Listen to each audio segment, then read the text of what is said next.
Hi everyone, welcome to Excite Wealth in Tamil. நம்ம இன்னைக்கு discuss பண்ண போறது best large cap mutual funds. So ஒரு மியூச்சுவல் ஃபண்ட்ல லார்ஜ் கேப் ஃபண்ட்ஸ்ல எங்க முதலீடு பண்றாங்கன்னா இந்தியாவில் இருக்கக்கூடிய டாப் 100 கம்பெனிஸ்ல முதலீடு பண்றாங்க. ஸோ இந்த டாப் 100 கம்பெனிஸ் எங்க இருக்கு அப்படின்னா நம்ம டெய்லி யூஸ் பண்ணக்கூடிய பொருட்களே இருக்கு. இப்போ நம்ம ஒரு 5 மணிக்கு நம்ம காலையில் நீங்க உங்க அலாரம் அடிக்குதுன்னா உங்க மொபைல் போன்ல யூஸ் பண்ற நெட்வொர்க் வந்து பாத்தீங்கன்னா ஏர்டெல் இல்ல ஜியோ. அதுக்கப்புறம் ஒரு 6 மணிக்கு நம்ம பிரஷ் பண்றோம்னா அந்த பிரஷ் பண்ணக்கூடிய யூஸ் பண்ற டூத் பேஸ்ட் இல்ல டூத் பிரஷ் வந்து பாத்தீங்கன்னா பெப்சோடென்ட், டாபர் இல்ல ஒரு கோல்கேட்டா இருக்கும். ஒரு 6 மணிக்கு வீட்டில் நம்ம சமைக்கிறோம் அப்படின்னா சமைக்கிற யூஸ் பண்ணக்கூடிய கிச்சன்ல இருக்கிற பொருட்கள் ரெஃப்ரிஜிரேட்டர், மிக்சி, கிரைண்டர் இல்ல ஒரு கேஸ் ஸ்டவ் இதெல்லாமே வந்து ஒரு பிராண்ட் இல்லைன்னா ஒரு ஸ்டாக்கா இருக்கும். சே ஒரு சாம்சங், எல்ஜி இல்ல ஒரு பிரீத்தியா கூட இருக்கலாம். ஒரு 7 மணிக்கு நீங்க வாக்கிங் போறீங்கன்னா ஒரு வாக்கிங்க்கு போற யூஸ் பண்ணக்கூடிய ஷூ வந்து இல்ல ஸ்லிப்பர் வந்து பாட்டா இல்ல நைக்கி இல்ல ரீபோக்கா இருக்கும். சிலது வந்து குளோபல் பிராண்டா இருக்கும், அதோடைய ஸ்டாக்ஸா இருக்கும். சிலது வந்து இந்தியன் ஸ்டாக்ஸா இருக்கும், அதுக்கு கீழே இருக்கக்கூடிய பிராண்ட்ஸா இருக்கும். ஒரு 8 மணிக்கு நீங்க குளிக்கிறீங்கன்னா குளிக்கிறதுக்கு யூஸ் பண்ணக்கூடிய நம்ம சோப் வந்து லைஃப் பாய், ஹமாம் இல்ல ஒரு டவ்வா இருக்கும். 9 மணிக்கு நீங்க ஆஃபீஸ் போறீங்கன்னா ஆஃபீஸ் போறதுக்கு யூஸ் பண்ணக்கூடிய 2 வீலர் வந்து ஹோண்டா இல்ல பஜாஜா இருக்கும். இல்ல 4 வீலர் இருந்துச்சுன்னா மாருதியா இருக்கும், இல்ல டாட்டாவா இருக்கும், இல்ல ஒரு ஃபோர்டா இருக்கும். 10 மணில இருந்து 6 மணி வரைக்கும் நீங்க ஆஃபீஸ்ல ஒர்க் பண்றீங்கன்னா ஒர்க் பண்ணக்கூடிய யூஸ் பண்ற இடத்துல யூஸ் பண்ணக்கூடிய ஏர் கூலர் வந்து வோல்டாஸா இருக்கும் இல்ல ப்ளூ ஸ்டாரா இருக்கும். கம்ப்யூட்டர் வந்து ஹெச்பியா இருக்கும், விப்ரோவா இருக்கும், இல்ல ஒரு ஹெச்சிஎல்லா இருக்கும். அன்னைக்கு உங்களுக்கு சேலரி டே அப்படின்னா உங்க அக்கௌண்ட்ல சேலரி கிரெடிட் ஆகுதுன்னா அந்த பேங்க் அக்கௌண்ட் எஸ்பிஐ இருக்கும் இல்ல ஹெச்டிஎஃப்சியா இருக்கும் இல்ல ஆக்சிஸா இருக்கும். அந்த சேலரி கிரெடிட் ஆகுதுன்னா எப்படி கிரெடிட் ஆகுது? பின்னாடி ஒரு டெக்னாலஜி இருக்கு. அந்த டெக்னாலஜி சப்போர்ட் யார் கொடுக்குறாங்க? இன்ஃபோசிஸ் இல்ல விப்ரோ இல்ல டிசிஎஸ் ஆர் சிடிஎஸ். 6 மணிக்கு நீங்க வீட்டுக்கு வரும்போது நீங்க பெட்ரோல் போடுறீங்கன்னா அந்த பெட்ரோல் வந்து பாரத் பெட்ரோலியம் இல்ல இந்துஸ்தான் பெட்ரோலியம். ஒரு கிராசரி ஷாப் போறீங்க, அந்த கிராசரி ஷாப்ல நீங்க வீட்டுக்கு தேவையான மளிகை பொருட்கள் நீங்க வாங்குறீங்கன்னா அது வந்து ஹிந்துஸ்தான் லீவரோட தான் இருக்கும் இல்ல ஐடிசியோட தான் இருக்கும். 9 மணிக்கு நீங்க வீட்டில் வந்து உங்க லைட் எரிஞ்சிட்டு இருக்குன்னா அந்த லைட் வந்து பிலிப்ஸா இருக்கும் இல்ல பஜாஜா இருக்கும். தூங்குறதுக்கு முன்னாடி நீங்க ஃபேன் ஆன் பண்றீங்கன்னா அந்த ஃபேன் வந்து கிராம்ப்டனா இருக்கும்.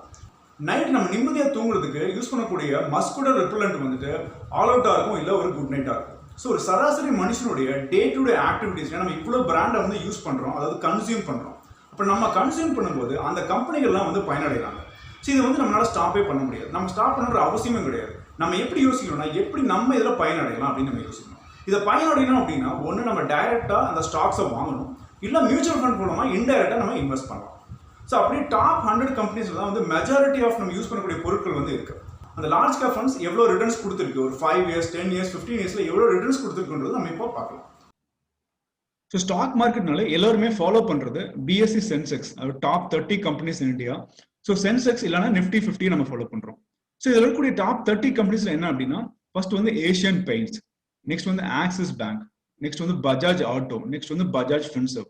நீங்க எந்த ஒரு ரீட்டைல் ஷோரூம் இந்தியாவில் போனீங்கனாலும் அங்க வந்து பஜாஜ் ஃபின்சர்வோட இஎம்ஐ கார்டு இருக்கும். Next Bajaj finance, next Bharti Airtel, HCL technology, HDFC limited, HDFC bank, Hindustan Lever, ICICI bank, IndusInd bank, Infosys, ITC. ஐடிசினா எல்லாருமே நினைக்கிறது டுபாக்கோ மட்டும்தான். டுபாக்கோ மட்டும் கிடையாது. நம்ம இன்னைக்கு வந்து ஆசீர்வாத் மாவு வாங்குறோம் அப்படின்னா அந்த கோதுமை மாவு கூட ஐடிசியோட ப்ராடக்ட் தான். நெக்ஸ்ட் வந்து கோட்டக் மஹிந்திரா பேங்க். நம்ம யூஸ் பண்ணக்கூடிய மேக்ஸிமம் ரோட்ஸ் வந்து எல்என்டியால கட்டப்பட்டது. நெக்ஸ்ட் வந்து மஹிந்திரா அண்ட் மஹிந்திரா, அடுத்தது Maruti, Nestle India, NTPC. Next என்டிபிசின்றது எலக்ட்ரிசிட்டி ஜெனரேட் பண்ற ஒரு கம்பெனி. ஓஎன்ஜிசின்றது oil and natural gas. Next power கிரிட்ன்றதும் எலக்ட்ரிசிட்டி மேனுஃபேக்சரிங் பண்ணக்கூடிய company. Next Reliance, State Bank of India, Sun Pharma. நம்ம டெய்லி வந்து எல்லாத்து வீட்லயும் ஏதோ ஒரு டேப்லெட் யூஸ் பண்ணிக்கிட்டே தான் இருக்கும். அதுல வந்து டாப் கம்பெனி இன் இந்தியா வந்து சன் ஃபார்மா. நெக்ஸ்ட் வந்து Tata steel, TCS, tech Mahindra, Titan, ultra cements. So இதெல்லாம் வந்து டாப் 30 கம்பெனிஸ். ஸோ நிஃப்டி 100 அப்படின்றது இந்தியாவில் இருக்கக்கூடிய டாப் 100 கம்பெனிஸ் உடைய ஒரு இண்டெக்ஸ். ஸோ இந்த இண்டெக்ஸ்ல என்னென்ன செக்டர்ஸ் வந்து பிரிஞ்சிருக்கு அப்படின்னா டாப் செக்டர் வந்து பாத்தீங்கன்னா பேங்கிங் செக்டர். எந்த ஒரு நாடா இருந்தாலுமே அது வந்து எக்கானமி வந்து டெவலப் ஆகணும்னா பேங்கிங்கோட சப்போர்ட் கண்டிப்பா தேவை. ஸோ அதனாலதான் இந்த இண்டெக்ஸ்ல 21% வந்து பேங்கிங் வந்து இன்கிரீடா இருக்கு. நெக்ஸ்ட் ஆயில் அண்ட் கேஸ் வந்து 16%, technology 15%, consumer non durable 7%, pharmaceuticals 5%. இந்த மாதிரி டிஃப்ரெண்ட் செக்டர்ஸ்ல வந்து இந்த நிஃப்டி 100 கம்பெனிஸ் இருக்கு. நெக்ஸ்ட் வந்து பிஎஸ்சி 100. பிஎஸ்சி 100ல வந்து பாத்தீங்கன்னா 32% வந்து பினான்ஸ் கம்பெனி இருக்கு. ஆயில் அண்ட் கேஸ் வந்து 14%, IT 13%, FMCG 10%, transport and equipments வந்து 6%, ஹெல்த் கேர் வந்து 5%. இந்த மாதிரி டிஃப்ரெண்ட் செக்டர்ஸ்ல வந்து இந்த பிஎஸ்சி 100 கம்பெனிஸ் வந்து இன்வெஸ்ட் பண்ணியிருக்காங்க. ஸோ இந்த மாதிரி டாப் செக்டர்ஸ்ல இருந்து மியூச்சுவல் ஃபண்ட் கம்பெனிஸ் என்ன பண்ணுவாங்கன்னா இந்த 100 கம்பெனிகள்ல ஒரு 40ல இருந்து ஒரு 60 ஸ்டாக்ஸ்க்குள்ள பிக் பண்ணி இன்வெஸ்ட் பண்ணுவாங்க. ஸோ ஒரு லாஸ்ட் 5 இயர்ஸ்ல ஒரு 5,000 ரூபாய் ஒரு கஸ்டமர் இன்வெஸ்ட் பண்ணியிருந்தாருன்னா எவ்வளவு ரிட்டர்ன்ஸ் கிடைச்சிருக்கும்? டாப் 5 ஃபண்ட்ஸ் என்னன்றதை இப்போ பார்க்க போறோம். இது வந்து ஆகஸ்ட் டேட்டா. ஒரு 5 வருஷத்துக்கு முன்னாடி ஆகஸ்ட் 2016 இன்வெஸ்ட் பண்ணவங்களுக்கு இப்போ ஆகஸ்ட் 2020 எவ்வளவு ரிட்டர்ன்ஸ் கிடைச்சிருக்குன்றதை இதுல போட்டிருக்கோம். ஸோ ஒரு 5,000 rupees இன்வெஸ்ட் பண்ணியிருந்தாருன்னா ஒரு 3 லட்ச ரூபாய் இன்வெஸ்ட் பண்ணிருப்பாங்க. ஸோ டாப் பெர்ஃபார்மிங் ஃபண்ட் வந்து Canara Robeco blue chip equity fund. So 11.43% return கொடுத்துருக்கு. நெக்ஸ்ட் வந்து ஆக்சிஸ் ப்ளூ சிப் ஃபண்ட் 11.34% கொடுத்துருக்கு. அடுத்தது மிரே அசெட் 9.54, அடுத்தது பிஎன்பி பரிபாஸ், அடுத்து வந்து எடல்வைஸ் லார்ஜ் கேப் ஃபண்ட் 8.2% கொடுத்துருக்கு. ஸோ நெக்ஸ்ட் வந்து 10-year SIP ரிட்டர்ன். ஸோ ஒரு 10 வருஷத்துக்கு முன்னாடி ஒரு கிளைண்ட் வந்து 5,000 SIP ஸ்டார்ட் பண்ணியிருந்தாங்கன்னா ஒரு மிரே அசெட் லார்ஜ் கேப் ஃபண்ட்ல 6 லட்ச ரூபாய் இன்வெஸ்ட் பண்ணவங்களுக்கு 12 lakhs இன்னைக்கு ரிட்டர்ன்ஸ் இருக்கு. நெக்ஸ்ட் ஆக்சிஸ் ப்ளூ சிப் ஃபண்ட்ல 11.38 lakhs இருக்கு. கனரா ருபேகோ ப்ளூ சிப் ஃபண்ட்ல 10.9 lakhs இருக்கு. பிஎன்பி பரிபாஸ் லார்ஜ் கேப் ஃபண்ட்ல 10.76% இருக்கு. எஸ்பிஐ ப்ளூ சிப் ஃபண்ட்ல 6 lakh இன்வெஸ்ட் பண்ணி 10.61 lakhs இருக்கும். ஸோ அது வந்து ஆவரேஜா 11 இருந்து 13% வந்து ரிட்டர்ன்ஸ் கிடைத்திருக்கு டாப் 5 ஃபண்ட்ஸ்ல. நெக்ஸ்ட் ஒரு 15-year ரிட்டர்ன் எடுத்தீங்கன்னா ஆதித்ய பிர்லா சன் லைஃப் உடைய ஃப்ரண்ட் லைன் ஈக்விட்டி ஃபண்ட் வந்து 9 lakh இன்வெஸ்ட் பண்ணிருந்தீங்கன்னா இன்னைக்கு அதனுடைய வேல்யூ 23 lakhs. ஸோ ரிட்டர்ன்ஸ் வந்து 11.71%. இதே பிஎன்பி பரிபாஸ் லார்ஜ் கேப் ஃபண்ட்ல 22 lakhs கிடைச்சிருக்கும். ஹெச்டிஎஃப்சி டாப் 100 ஃபண்ட்ல 21 lakhs, கோடக் ப்ளூ சிப் ஃபண்ட்ல 20.74 lakhs, யூடிஎம் மாஸ்டர் ஷேர்ல 20.69 lakhs கிடைச்சிருக்கும். ஸோ 10% வந்து 11.7% வரைக்கும் ரிட்டர்ன்ஸ் நமக்கு கிடைச்சிருக்கும். நெக்ஸ்ட் வந்து 20-year ரிட்டர்ன். ஒரு 5,000 ரூபாய் வந்து ஒரு எஸ்ஐபி வந்து 20 வருஷத்துக்கு முன்னாடி ஒரு கிளைண்ட் ஸ்டார்ட் பண்ணியிருந்தாங்கன்னா இன்னைக்கு ஹெச்டிஎஃப்சி டாப் 100 ஃபண்ட்ல 12 லட்ச ரூபாய் இன்வெஸ்ட் பண்ணிருப்பாங்க. இன்னைக்கு வேல்யூ வந்து 86 lakhs, 17.2% ரிட்டர்ன் கிடைச்சிருக்கு. இதே டாடா லார்ஜ் கேப் ஃபண்ட் பாத்தீங்கன்னா 12 lakhs இன்வெஸ்ட் பண்ணிருந்தாங்கன்னா இன்னைக்கு 67 lakhs ரிட்டர்ன் கிடைச்சிருக்கும்.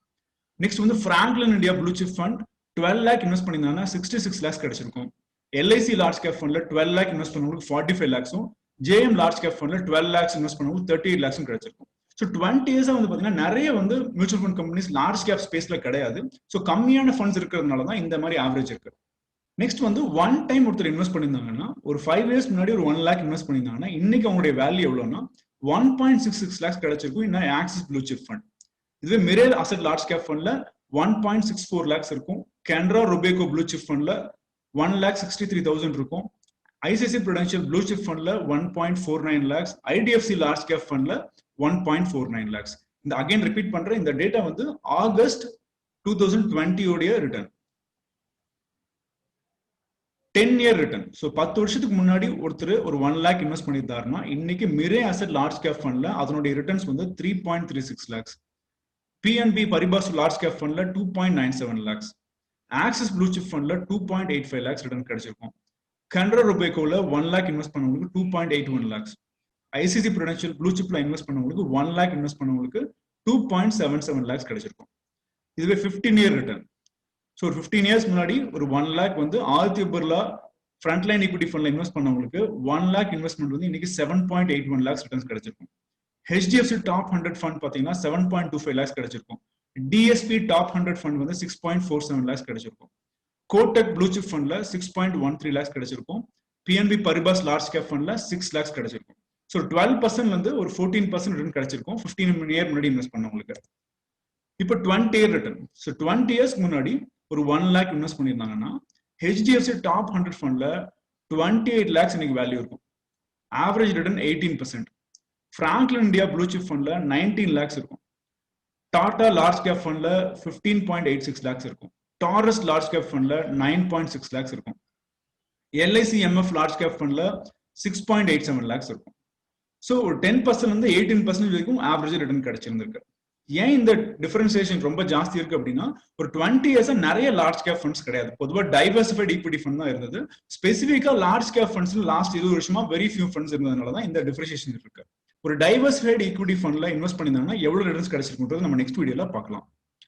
ஸோ ஃப்ரெண்ட்ஸ், ஒரு லாங் டர்ம்ல எவ்வளோ ரிட்டர்ன்ஸ் கொடுத்துருக்குன்றது நீங்க பார்த்தீங்க.